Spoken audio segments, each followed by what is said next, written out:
மற்றவர்களும் மனிதர்களே. Henry F light என்பவர் ஸ்காட்லாந்தில் பிறந்து அயர்லாந்தில் கல்வி பயின்றார். காசநோய், ஆஸ்துமாவினாலும் மிக கடுமையாக பாதிக்கப்பட்ட போதிலும் விசுவாசத்திலும் ஆவியிலும் மிகவும் உறுதியுடன் வாழ்ந்து கர்த்தரின் பணியை இறுதி வரை செய்தார். அவரது இருதயம் தேவனுடன் இசைந்திருந்த இருதயமாய் காணப்பட்டதே. ஆழ்ந்த துயர சமயங்களிலே நாம் விரும்பி பாடும் என்னோடிரும் என் நேச கர்த்தரே என்ற பாடலை எழுதினார். சங்கீதம் 23:4 தழுவியே இப்பாடலின் வரிகள் அமைந்துள்ளது. மக்களால் அன்பு கூறப்பட்ட இப்போதகர் ஏழைகளை மிகவும் நேசித்ததால் இங்கிலாந்தில் உள்ள ஏழை மீனவர்கள் வசிக்கும் பகுதியிலே 23 ஆண்டுகள் ஒரு ஆலயத்திலே ஊழியம் செய்தார்.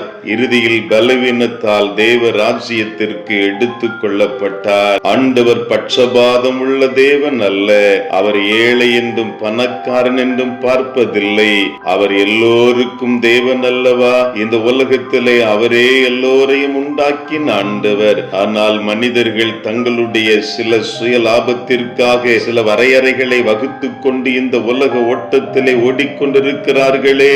ஆண்டவருடைய அன்பு சொல்லி மாளாது என்பதை அறிந்திருக்கிற நாமும் கூட நம்மை நேசிக்கிறதை போல மற்றவர்களையும் நேசிக்கும்படியாய் ஆண்டவர் தருகிற அழைப்பை ஏற்று அவருடைய அடிச்சுவடுகளிலே தொடர்ந்து முன்னேறி செல்ல அழைக்கப்பட்டிருக்கிறோம். எளியவன் என்றைக்கும் மறக்கப்படுவதில்லை என்று வேதம் கற்றுக் கொடுக்கிறதே. இன்றைக்கு எளிய உள்ளங்களாய் இந்த உலகத்திலே உலா வருகிற பலரை அசட்டை செய்கிறவர்களாய் காணப்படுகிறோமோ?